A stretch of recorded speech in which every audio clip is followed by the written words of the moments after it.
Hello बच्चों, कैसे हैं आप लोग। मैं हूँ प्रीति और मैं आज पढ़ाने जा रही हूँ आप लोगों को समास। समास नाम सुनते ही क्या होता है, नींद आने लगती है। समास बहुत टफ है ना, पर मैं आज इतने आसान तरीके से समझाऊंगी कि आज के पश्चात आप लोगों को समास में किसी प्रकार की दुविधा नहीं होगी। तो चलते हैं हम लोग इस पर, सीधे समास पर चलते हैं। तो समास को समझने के लिए पहले हम लोग जानेंगे कि समास होता क्या है। तो समास की जो परिभाषा है वह है दो शब्दों के मेल, जो दो शब्द हैं उसके मेल को समास कहते हैं।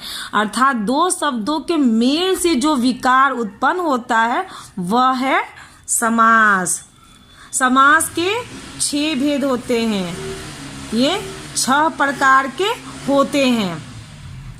पहला है आपका अवयवी समास।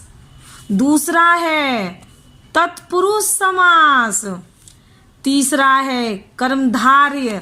धार्य ऐसे नहीं लिखाता है, कर्म ये होता है हमारा कर्म धा र और यह कर्मधार्य समास, ठीक है। फिर है आपका द्विगु समास। पांचवा है बहुव्रीहि समास। छठा है द्वंद्व समास। तो ये 6 समास हैं।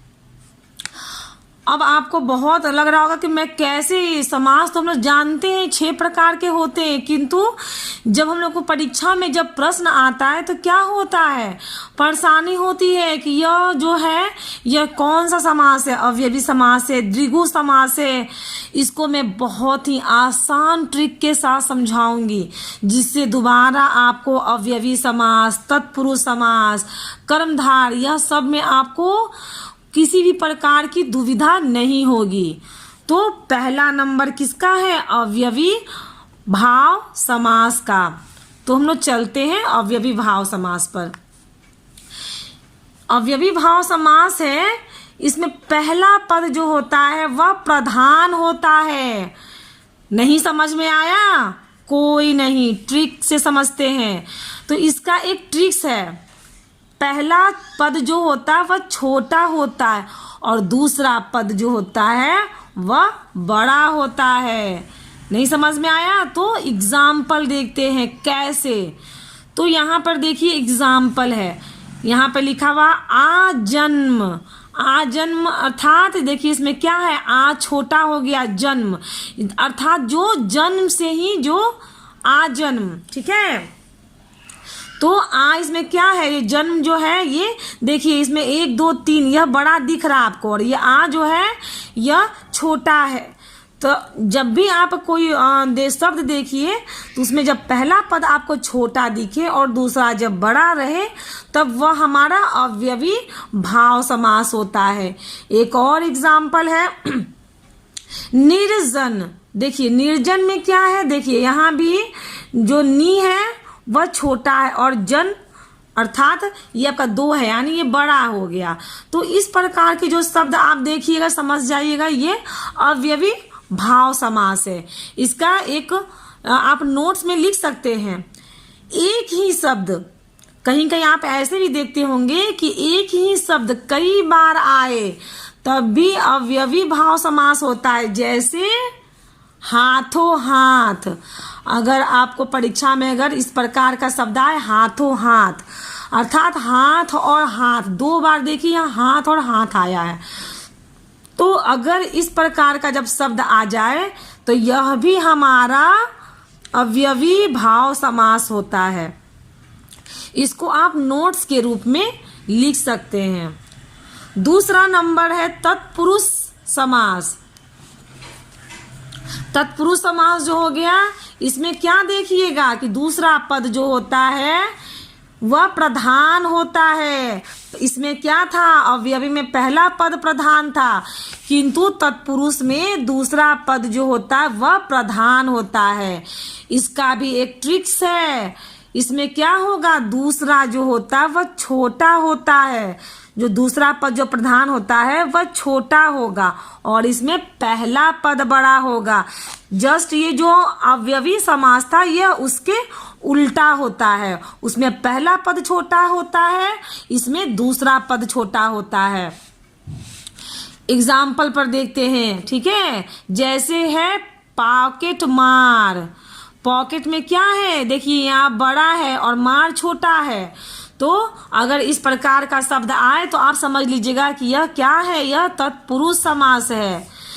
इसका भी एक नोट्स है, ठीक है। तत्पुरुष समास, अवयवी समास बहुत एग्जाम में पूछता है, बहुत दुविधा होती है, तो इसको मैं काफी थोड़ा बृहत की हूँ ताकि किसी प्रकार की दुविधा न रहे, ठीक है। तो यह तो आपका एक छोटा सा ट्रिक्स हो गया, किंतु नोट्स में आप लिख सकते हैं कर्ता की जो कर्ता का जो चिन्ह होता है इसमें अदृश्य रूप में अगर उपस्थित रहे तो आपका तत्पुरुष समास होगा। जैसे देखिए, जैसे में आप देख रहे हैं यहाँ पर समास लिखा हुआ है कर्म तत्पुरुष, ठीक है।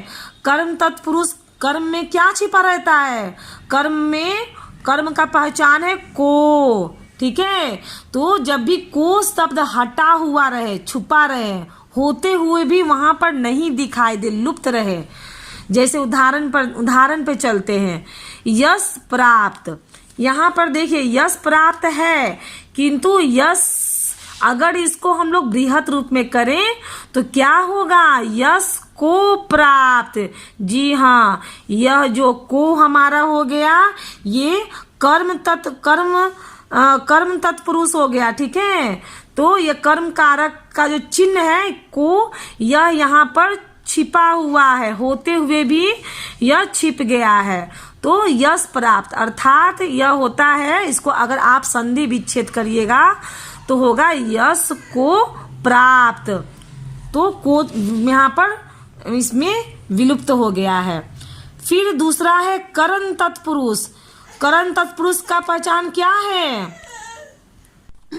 तो आप यहाँ पर देखिए करण तत्पुरुष, जो करण होता है, करण कारक, उसका जो चिन्ह होता है वह होता है से। तो जब भी आपको कोई शब्द मिले जिसमें आपको करण का जो पहचान होता है से अगर विलुप्त रहे तो वह आपका तत्पुरुष समास होगा। जैसे रेखांकित। रेखांकित को अगर हम लोग क्या करेंगे, अगर रेखांकित को हम लोग उसको संधि विच्छेद कर रहे हैं तो क्या होगा, रेखा से अंकित, ठीक है। रेखा, तो यहाँ पे देखिए रेखांकित में जब संधि विच्छेद कर रहे हैं तो यहाँ पे क्या आ रहा है से, किंतु यहाँ पर से क्या है, वह छिपा हुआ है। उसी प्रकार है संप्रदान, ठीक है। संप्रदान तत्पुरुष जो हो गया, संप्रदान के उनका पहचान क्या है, के लिए। तो के लिए शब्द हटा हुआ रहेगा। देखिए देशभक्ति, जब हम लोग देशभक्ति को क्या करेंगे, जब हम लोग देशभक्ति को जब संधि विच्छेद करेंगे तो देश के लिए भक्ति, तो यहाँ पर के लिए क्या है, छिपा हुआ है, होते हुए भी विलुप्त है। और देखिए और है आपादान। आपादान तत्पुरुष, आपादान की पहचान क्या है, उसका पहचान है से। तो इसमें देखिए से शब्द हटा हुआ रहेगा। जैसे दशाहीन, इसको अगर बृहत करेंगे तो दशा से हीन। देखिए यहाँ पर हमारा से जो क्या है, यह अगर हम लोग विच्छेद करने पर से आया, किंतु यहाँ पर से छिपा हुआ है। संबंध, संबंध का पहचान क्या होता है, का के की। अगर का के की जब हटा हुआ रहे, ठीक है, तो वह संबंध तत्पुरुष समास होगा।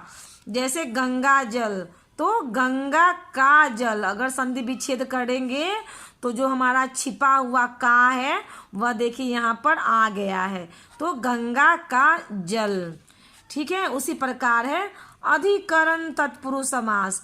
अधिकरण जो तत्पुरुष है, अधिकरण का पहचान होता है में, पर। तो जब में पर हटा हुआ रहे शब्द तो होते हुए भी क्या रहता, वो विलुप्त रहेगा। जैसे देखिए यहाँ पर क्या है, गृह प्रवेश। गृह प्रवेश को अगर हम लोग संधि विच्छेद, अगर हम लोग उसको क्या संधि विच्छेद करेंगे तो गृह में प्रवेश। देखिए यहाँ पर गृह प्रवेश में छिपा हुआ है, किंतु जब हम लोग इसको संधि विच्छेद कर रहे हैं गृह में प्रवेश, तो यहाँ पर जो हमारा में जो छिपा हुआ यहाँ पर आ जा रहा है।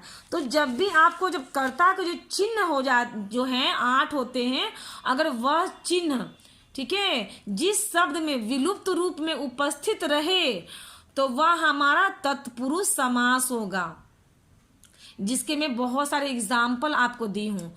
तो आपको अवयवी समास और तत्पुरुष समास में कोई दुविधा नहीं होगी।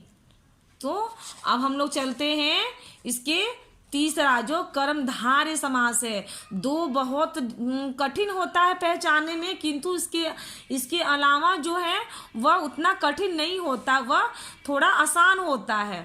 तो हम लोग चलते हैं तीसरे नंबर पर।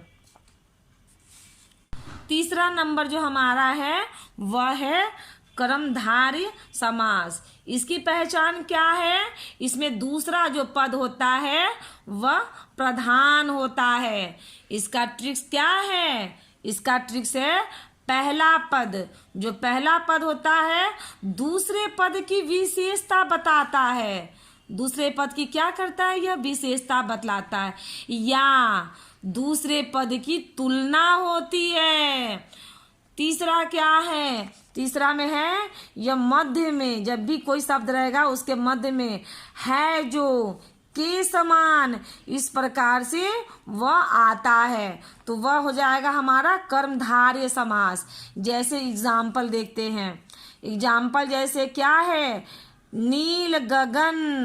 नील गगन क्या बता रहा है, जो पहला जो है पहला पद क्या बता रहा है, दूसरे पद की विशेषता की जो गगन जो है आकाश है वह नीला है। तो दूसरे पद की प्रधान जो उसकी महत्व है विशेषता वो पहला पद बता रहा है। अगर इसको संधि विच्छेद करेंगे तो क्या होगा, नीला है जो गगन। तो देखिए बीच में क्या आया है जो, तो जब भी मैं यहाँ पर ट्रिक्स में क्या बोली हूँ, है जो के समान। अगर इस प्रकार के जब भी हम लोग संधि इसको विच्छेद करेंगे तो जब है जो के समान अगर आए, अगर आपको लगे कि जो पहला पद है वो दूसरे पद की विशेषता बतला रहा है तो वह हमारा कर्मधारय समास होगा। यह बहुत कठिन नहीं है, यह बहुत आसान है। और देखिए सूर्यमुखी। सूर्यमुखी पहला पद होता है सूर्य, दूसरा पद है मुख, यानी जो सूर्यमुखी अर्थात जो मुख है वह कैसा है, सूर्य के समान है। दूसरे पद की विशेषता क्या है, वह सूर्य के समान मुख है। तो पहला पद दूसरे पद की विशेषता बतला रहा है। अगर ऐसे भी समझ में नहीं आ रहा है तो हम लोग इसका संधि विच्छेद करेंगे। सूर्य के समान मुख, देखिए बीच में क्या आया, के समान, है जो के समान। अगर ये सब आते हैं तो ये हमारे कर्मधारय समास हैं। और देखिए दानवीर, इसमें प्रश्न भी आएगा, कौन, दान मतलब जो दानवीर, ठीक है, जो बहुत दानी हो। कौन है, तो दान, दान करने वाला जो वीर है, कौन करके आए। तो इस प्रकार जो है तो कर्मधारय समास होगा, दान करने वाला। फिर देखिए चौथा नंबर है द्विगु समास। द्विगु समास जो है द्विगु समास है, ये भी बहुत आसान है। द्विगु समास का इसमें संख्या वाले शब्द आपको देखने को मिलेंगे।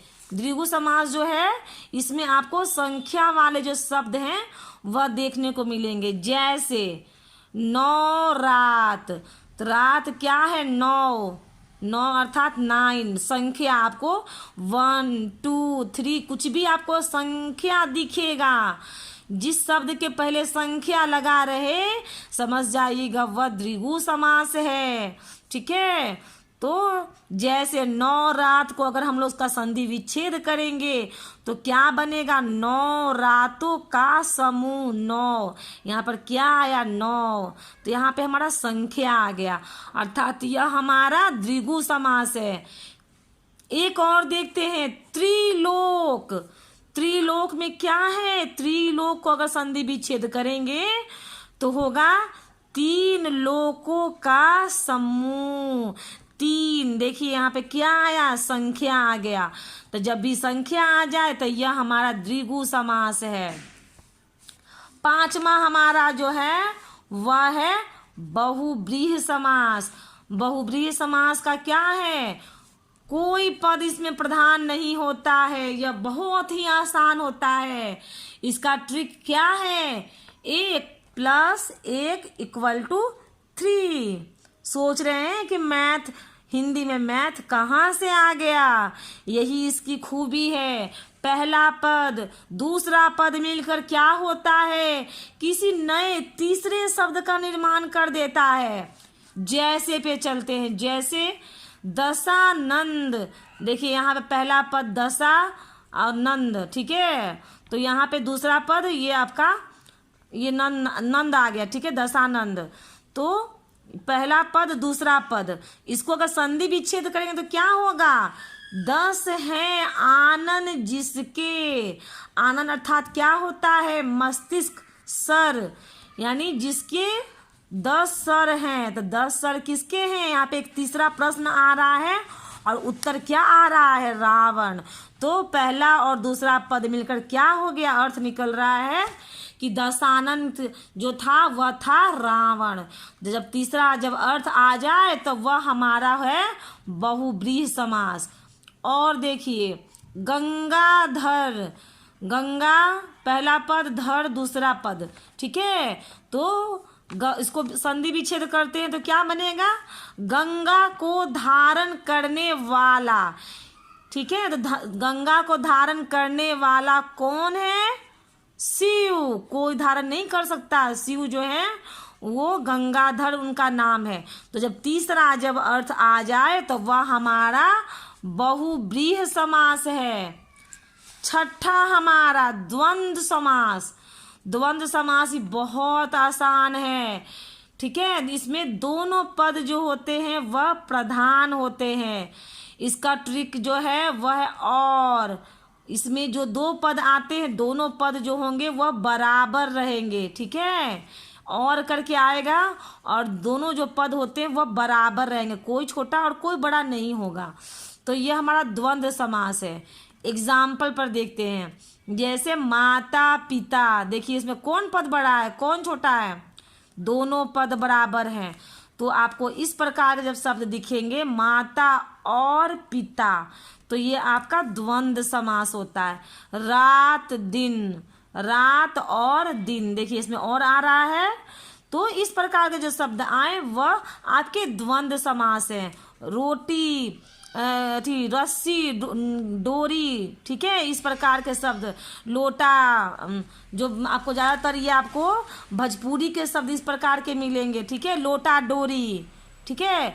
तो इस प्रकार के जो शब्द हो गए, यहाँ पर लोटा डोरी भी लिख सकते हैं, लोटा डोरी, ठीक है।